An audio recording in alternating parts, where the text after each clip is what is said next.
तो अब मैं मोहतरम मोहतशम किबला जवार साहब से मैं गुजारिश करूंगा कि वो तशरीफ़ लाएं और ज़िक्र मोहम्मद अहले बैत मोहम्मद बयान फरमाएं और इनके बाद इंशाअल्लाह किबला मौलाना साहब वो खिताब फरमाएंगे बावाज़े बुलंदतर सलावत।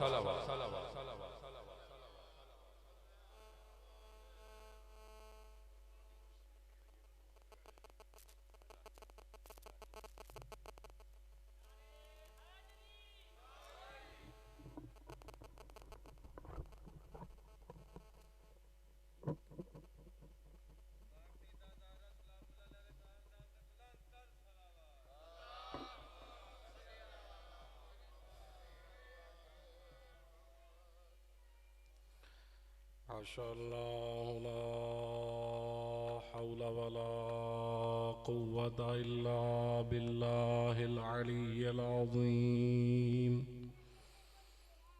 अऊज़ु बिल्लाहि मिनश शैतानिर रजीम। बिस्मिल्लाहिर रहमानिर रहीम।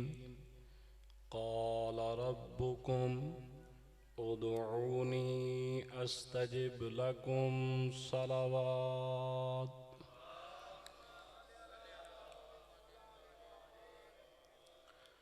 खल्लाक़ आलम, आप तमाम हज़रात का इस मुक़द्दस मकाम पे चल कर आना इबादत शुमार फरमाए। बैते हुसैन के सामने बैठ कर ज़िक्र हुसैन करना अपनी बारगाह में कबूल व मंजूर फरमाए। मालिकुल मुल्क बैरिस्टर कसवर साहब के तौफ़ीक़ात खैर में इजाफ़ा फरमाए।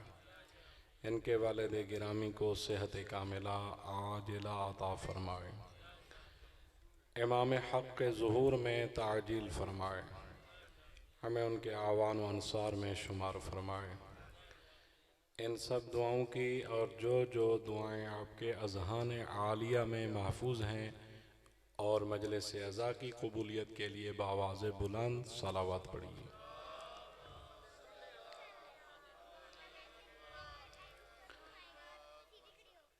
जो आपके सामने आयत तिलावत की है, खुदा फरमा रहा है, क़ाल रब्बुकुम, तुम्हारे रब ने फरमाया है, उदऊनी अस्तजिब लकुम, तुम मुझे पुकारो, मैं तुम्हारी पुकार को सुनता हूँ, मैं तुम्हारी दुआ को कबूल करता हूँ। इसमें कोई शक नहीं, ये बरादर शाहिद साहब जो फरमा रहे थे, इसमें कोई मुबालगा नहीं कि शाहिद साहब मौजूद थे। अब तो अल्हम्दुलिल्लाह ये कुरान मजीद की भी तिलावत बहुत अच्छे अंदाज में फरमा रहे थे। तो बैरिस्टर कसवर साहब भी तशरीफ़ फरमा थे। जो बात उन्होंने कही है बिल्कुल बिला मुबालगा है कि हम यहाँ बैठे थे और इस मजलिस की इब्तिदा करने वालों में से हैं हम, हमें ये सआदत नसीब है। तो एक बात जो उन्होंने कही है वो बिल्कुल सच है। एक इसके साथ भी और भी है। बैरिस्टर कसवर साहब ने कहा कि दुआ मांगें कि अल्लाह मुझे बैत हसन भी अता करे। मैंने कहा पंचतन के सदक़े में 5 पूरे देगा, और अल्लाह ने वो दुआ कबूल फरमा ली। वो कबूल करने वाला है हम जैसे बंदू नाचीज़ बंदे की। तो पूरे 5 हो गए हैं। उन 5 घरों और आप सबके घरों की हिफाजत के लिए बावाज़ बुलंद सलावत पढ़िए।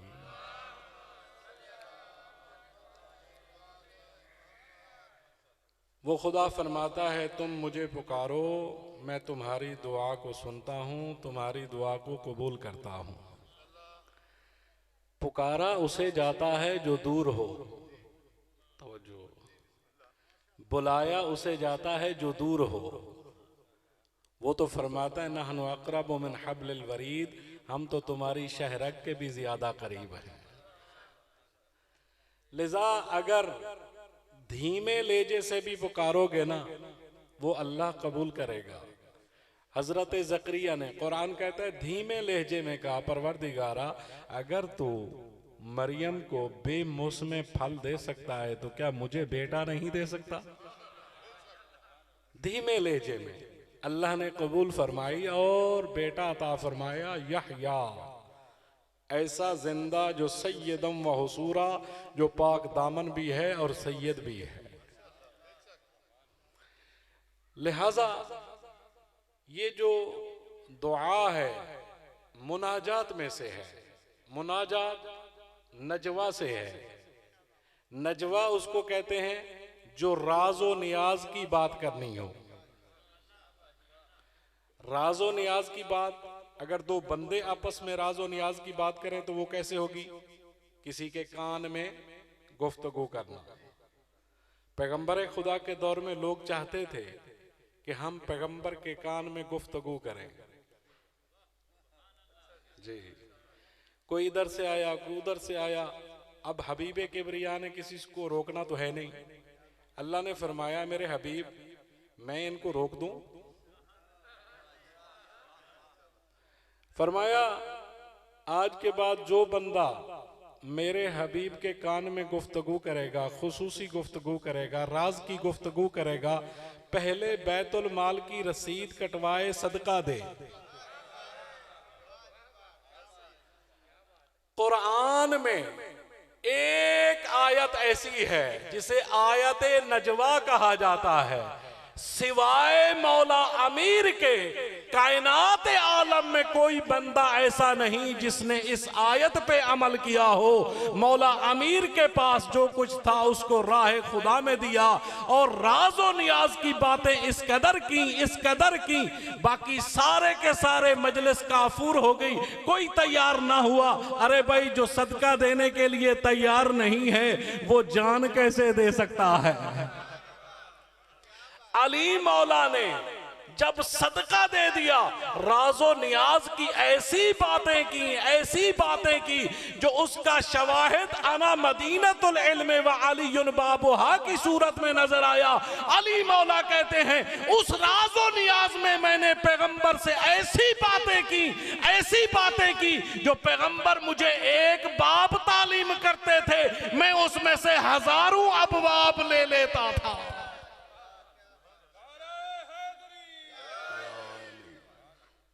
मुनाजात नजवा से है, राज की बात करना। कहते हैं पैगंबर ने राज की बात की अबू तालिब के कान में। तवज्जो है, यहां तो समझाने की जरूरत ही नहीं है। वो परली पार्टी को मुश्किल आते हैं, वो कहते हैं कि भाई हम समझा थक जाते हैं, लेकिन उधर से एक इशारा होता है वो फौरन समझ जाते हैं। भाई इनका ताल्लुक मदीनतुल इल्म से है, इनको समझ आ जाती है। कहा पैगंबर ने कान में गुफ्तगू की, चचा कलमा पढ़। नियाज की बात, राजो नियाज की हुई होती है ना जो कान में की जाए। अब पैगंबर ने चचा के कान में गुफ्तगू की। कान में गुफ्तगू यही होती है ना। अगर मैं किसी को बुला लूं और कान में गुफ्तगू करूं, क्या मतलब होगा? कि कोई और सुन ना ले। पैगंबर ने कान में गुफ्तगू की और चचा ने फिर कान में गुफ्तगू की कि मैंने कलमा नहीं पढ़ना। ये रावी को पता कैसे चल गया?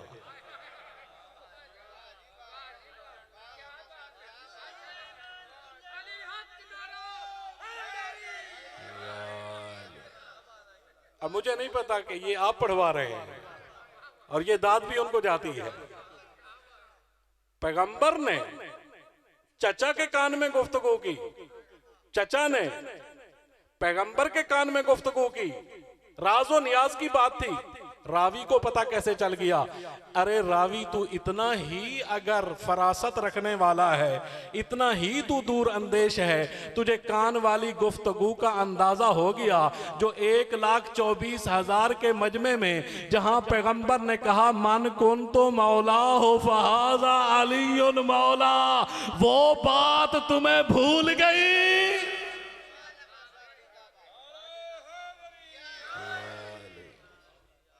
जो फरमा, वो अल्लाह फरमाता है राज़ो नियाज की मेरे साथ बातें करो, तुम मुझे पुकारो, मैं तुम्हारी पुकार को सुनता हूं और तुम्हारी दुआ को कबूल करता हूं। ये जो मुशरिकीन मक्का थे, इनसे पूछा जाए, कुरान कहता है इनसे पूछो कि आसमान का खालिक कौन है, तो वो कहते हैं अल्लाह, ये कुरान में है। जमीन का खालिक कौन है, वो कहते हैं अल्लाह। तो जो है ये सारे सवालात मौजूद हैं, फिर वो मुशरिक काहे को है जब वो मानते हैं जमीन का खालिक अल्लाह, बंदों का खालिक अल्लाह। दुरुस्त? क्यों भाई, मैं ठीक पढ़ रहा हूं?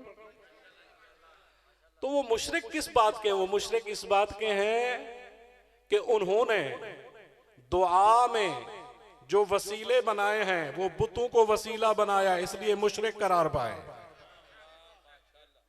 वसीला वो होना चाहिए जो अल्लाह की बारगाह में कबूल हो, जो उसके इज़्न के साथ हो। या अय्युहल्लज़ीना आमनू वब्तगू इलैहिल वसीला, उस तक पहुंचने के लिए वसीला तलाश करो। उसके यहां कोई भी काम होता है बगैर वसीले के नहीं होता। यहां तक बात समझ आई? आइए, किन का वसीला दे? खुद 14 को भी वसीला देना हो तो खुद 14 इन हस्तियों का आपस में भी दिया जा सकता है कि तुम्हारी कबूल हो जाती है, हमारी रद्द हो जाती है। और एक वसीला ऐसा है, यानी अगर रसूल खुदा को वसीला देना हो अली मौला का दें, अली मौला को देना हो रसूल खुदा का दें, अल्लाह की बारगाह में देना हो रसूल खुदा का दें। इन पंचतन पाक का 12 का 14 का 72 का, इससे अलावा तो मुझे अदद याद ही नहीं। वास्ता दो, इनका दुआ कबूल होगी। और एक वास्ता ऐसा है जो इन हस्तियों के यहां भी कबूल है, अल्लाह के यहां भी कबूल है, वो है जनाब सैयदा फातिमातुज़ ज़हरा सलामुल्लाहि अलैहा।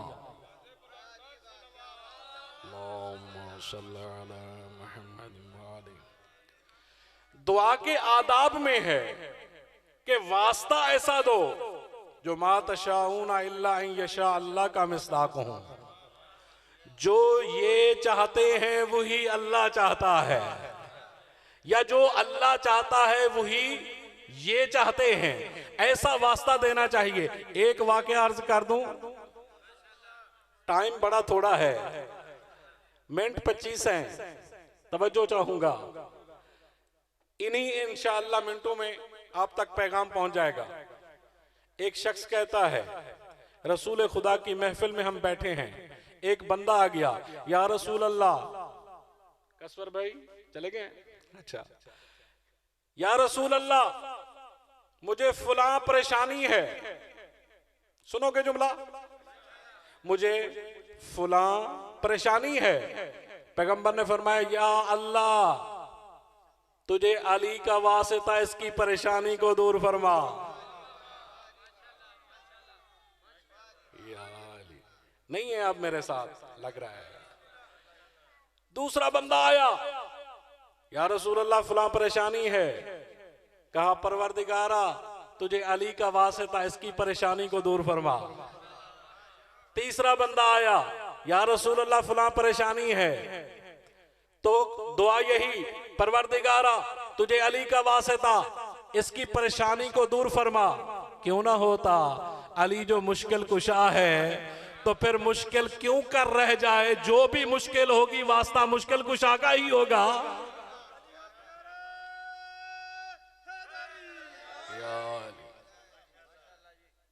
बंदों को परेशानी हो गई, आपको सुन के खुशी हुई, बंदों को परेशानी हुई।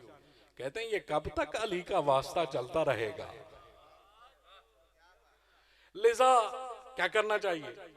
कहते हैं तुम भी दुआ मांगो, हम आमीन कहते हैं, और अली को कोई मुश्किल बने फिर हमारा वास्ता दिया जाएगा। कितना बड़ी खुशफहमी है कि अली को मुश्किल बने और हमारा वास्ता दिया जाए। जी, अब हुआ क्या? अल्लाह ने उनकी भी सुन ली, अली को परेशानी बन गई। आए, या रसूल अल्लाह फुला परेशानी है। अब सुनिएगा जो बेदार बैठे हैं, फरमाया, या अल्लाह परवरदिगारा तुझे अली का वास्ता अली की परेशानी को दूर फरमा।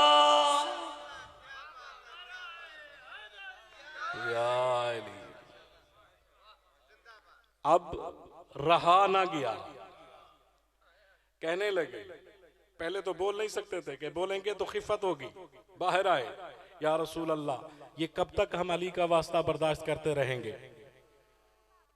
इसे परेशानी है तो अली का वास्ता, मुझे परेशानी है तो अली का वास्ता, उसे परेशानी है तो अली का वास्ता, ये कब तक अली का वास्ता चलता रहेगा? सुनिएगा जुमला, पैगंबर ने फरमाया सुन लो, क़यामत तक के लिए पैगाम दे दिया, अगर मुझे भी परेशानी होगी तो वास्ता अली का दूंगा।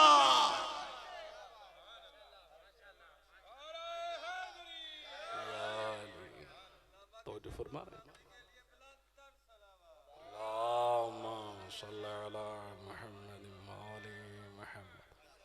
इन हस्तियों का वास्ता दो। दुआ के आदाब होने चाहिए, दुआ के। अच्छा, हमारी दुआएं कबूल क्यों नहीं होती? हम पहले अपने लिए मांगते हैं। जनाबे सैयदा फातिमातुज़ ज़हरा सलामुल्लाहि अलैहा, इमाम हसन मुज्तबा अलैहिस्सलातु वस्सलाम रिवायत करते हैं कि सारी रात मेरी मादर गिरामी दुआ मांगती रही। दुआ के जुमले क्या थे? परवरदिगारा, सलेमान के घर में फाका है, वो फाका खत्म हो जाए। अबू ज़र के हालात अच्छे नहीं है, हालात अच्छे हो जाए। मिकदाद को फलां परेशानी है, परेशानी दूर हो जाए। सलेमान, अबू ज़र, मिकदाद, कंबर, ये इन हस्तियों के लिए दुआएं मांगती रही जिनके लिए जन्नत भी मुश्ताक है। इमाम कहते हैं, मैंने मादर गिरामी से कहा, आपने मेरे लिए दुआ नहीं मांगी, मेरे भाई के लिए दुआ नहीं मांगी, मेरे बाबा के लिए दुआ नहीं मांगी। फरमाया, बेटा, जब हम दूसरों के लिए दुआ पहले मांगते हैं, जो दुआ हमारे दिलों में होती है अल्लाह उसको भी कबूल फरमाता है। लिहाजा हमारी दुआ कबूल नहीं होती, एक वजह यह भी है कि पहले हम अपने लिए मांगते हैं। पहले दूसरों के लिए मांगो, फिर अजीजों के लिए मांगो, फिर अपने लिए मांगो। दुआ मांगने का तरीका आता हो, यकीनन वो दुआ कबूल होती है। इसलिए वो हस्तियां हैं जिनका वास्ता हम दे रहे हैं, वो समंदर हैं इलाही, रहमत इलाही का समंदर है।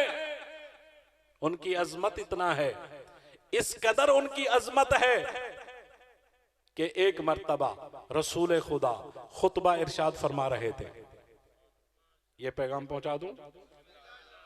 खुतबा इरशाद फरमा रहे थे, हुसैन आए, दामन पहलू से अटका गिरे। अगर मैं कहूं इस मकाम पे कि हुसैन के पांव फिसल गए तो मेरा ईमान जाता है।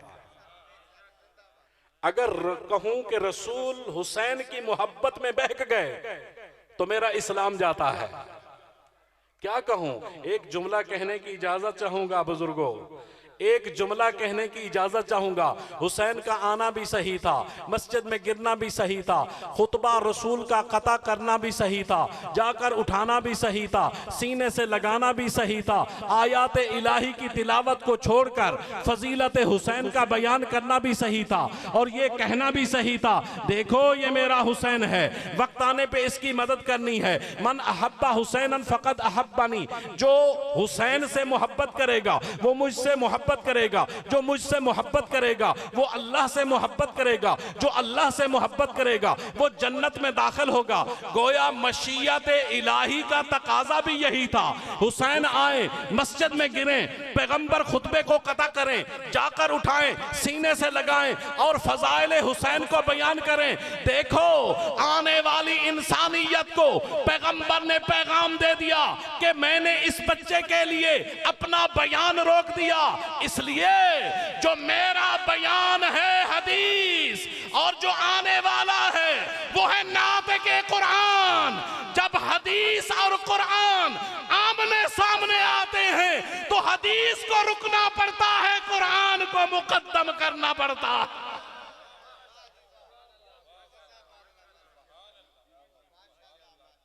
सलावत पढ़े मोहम्मद व अहले बैत मोहम्मद। हुसैन की जिंदगी का पहला दिन है, नजात का दरवाजा खुल गया, वो फुतरुस लाया गया और पैगंबर ने क्या फरमाया, हुसैन के झूले से मस्करा दो। या रसूल अल्लाह, आप खुद भी दुआ मांग सकते थे। कहा मैं मांग सकता था, लेकिन इनको फजीलत हुसैन का पता कैसे चलता। फुतरस आया, दुआ मांगी कि या अल्लाह, दुआ मांगी, दुआ कबूल हुई और फुतरस को पर मिल गए। फुतरस भी ये कहता हुआ नजर आया, मम मिसली अना अतीकुल हुसैन, मेरे जैसा कौन हो सकता है, मैं तो हुसैन का आजाद करदा गुलाम हूं। या रसूल अल्लाह, ये क्या काम आप कर रहे हैं, अल्लाह ने इताब दिया है। लोग तो कहते हैं कि रसूल अल्लाह के मामलात में कुछ नहीं कर सकते। या रसूल अल्लाह, इताब अल्लाह ने दिया है, आप क्यों दुआ मांग रहे हैं। जवाब आएगा, इसलिए अल्लाह के यहां भी कोई काम वसीले के बगैर नहीं होता है। जो आले मोहम्मद को वसीला नहीं मानते, पता नहीं उनका क्या बनेगा। अगर फुतरस से कहूं, फिर नादानी की बात कर रहा है। अगर एक मर्तबा इताब हो जाए, एक मर्तबा ठोकर लग जाए, तो दूसरी मर्तबा बंदा वहां नहीं जाता है, फिर वही कह रहा है अना अतीकुल हुसैन मम मिसली। कहा, फुतरस कहेगा, ओ नादानो, तुम समझे नहीं हो, मुझे पहले इताब हुआ लेकिन अब इताब नहीं होगा। क्यों नहीं होगा, पहले दावा था, दलील नहीं थी, अब मेरे पास दावा भी है, दलील भी है। क्या दावा है, मम मिसली, ये दावा है, अना अतीकुल हुसैन, ये दलील है, इसलिए कि मैं हुसैन का आजाद करदा गुलाम हूं। अरे जो हुसैन का आजाद करदा गुलाम होता है उसे इताब नहीं होता, दारैन का सवाब होता है।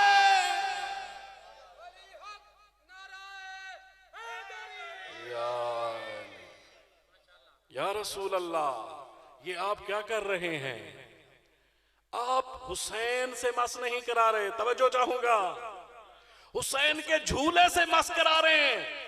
पैगंबर का जवाब आएगा, ये जो मजलिस में बैठने वाले हैं, ये जो फर्श अज़ा बिछाने वाले हैं, ये जो मजलिस कराने वाले हैं, ये जो अज़ादारी कराने वाले हैं, ये जो गुलाम बैठे हुए हैं, ताकि इनको मुस्तकिल सहारा मिल जाए कि 61 हिजरी के बाद आपको जिस्म हुसैन नहीं मिलेगा, मगर वो जगह जरूर मिलेगी जहां जिस्म हुसैन होगा। मैं इसलिए कर रहा हूं ताकि आने वाली क़यामत तक के लिए जितने लोग जरिए हुसैन से मस होते रहेंगे, अल्लाह उनके गुनाहों को मुआफ करता जाएगा।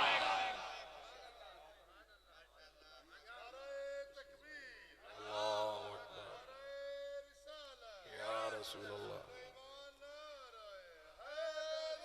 या अली,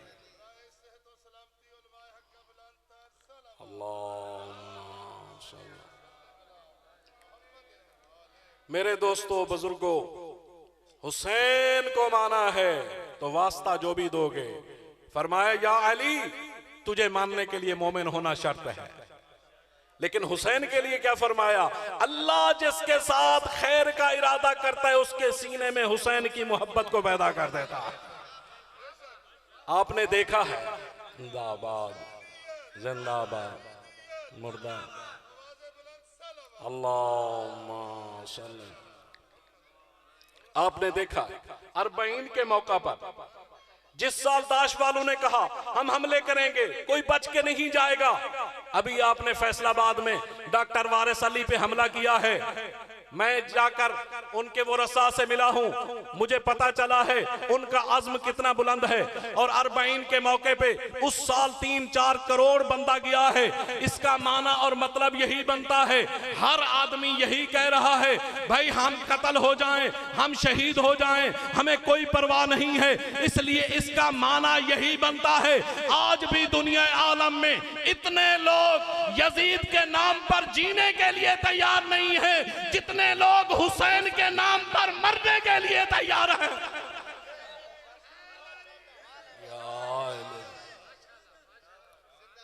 और याद रखिए, लोग कहते हैं जुलूस क्यों निकालते हो। अरे भाई, हम जुलूस भी निकालेंगे, उसमें नमाज भी पढ़ेंगे। इसलिए खंजर तो शिमर का था, सजदा हुसैन का था। हुसैनियों, सजदे को तर्क नहीं करना है।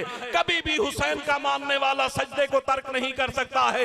याद रखना, नमाज भी पढ़ेंगे, हम जुलूस भी निकालेंगे, हम हुसैन हुसैन भी करेंगे। याद रखिए, अगर हमारा खून का कतरा कतरा, अगर हम सारे भी शहीद हो जाएं, तो हमारी औलादों से भी पूछा जाए तो वो यही कहेंगे, हमारा जीना भी हुसैन के लिए है, हमारा मरना भी हुसैन के लिए है।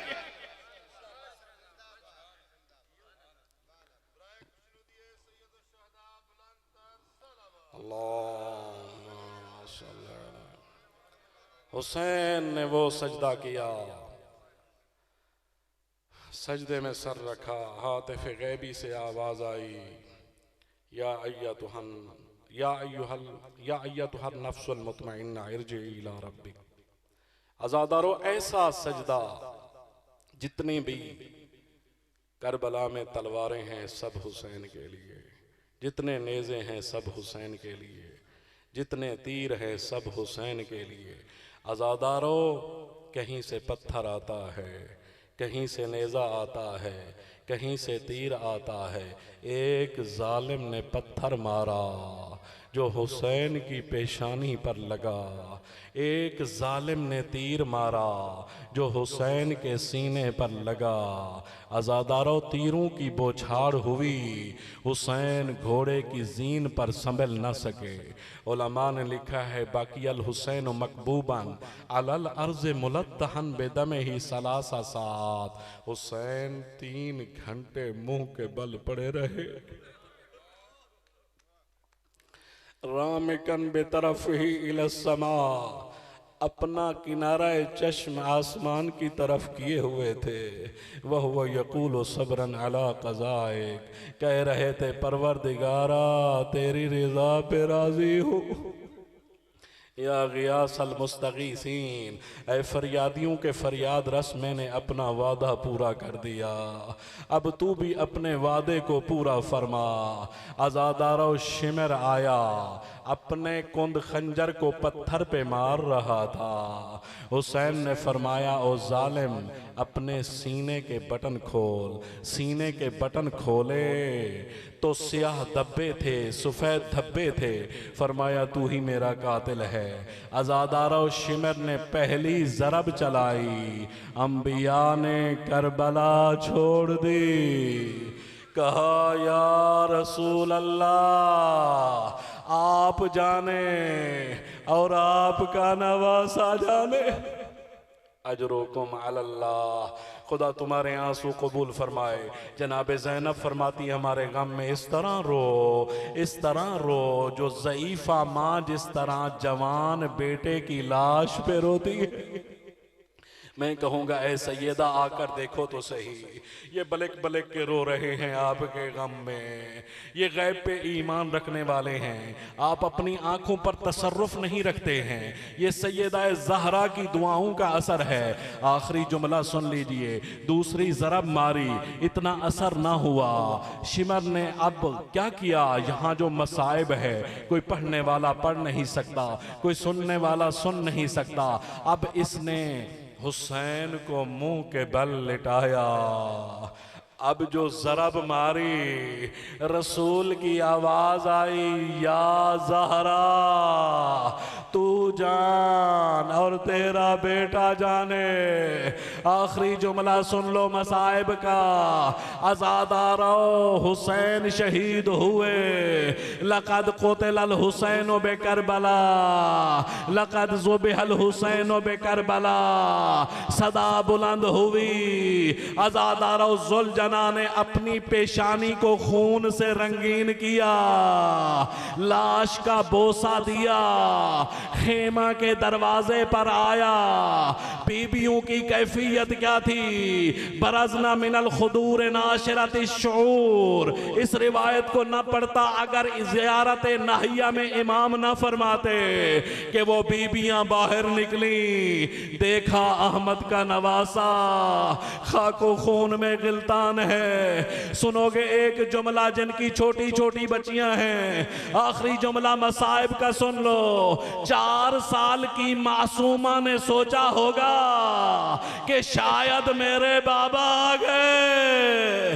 देखा जीन ढली हुई है, तीर लगे हुए हैं। ज़ुलजना की तरफ मुखातब करके कहा, एक जुमला कहा, सुन लोगे सकीना का जुमला।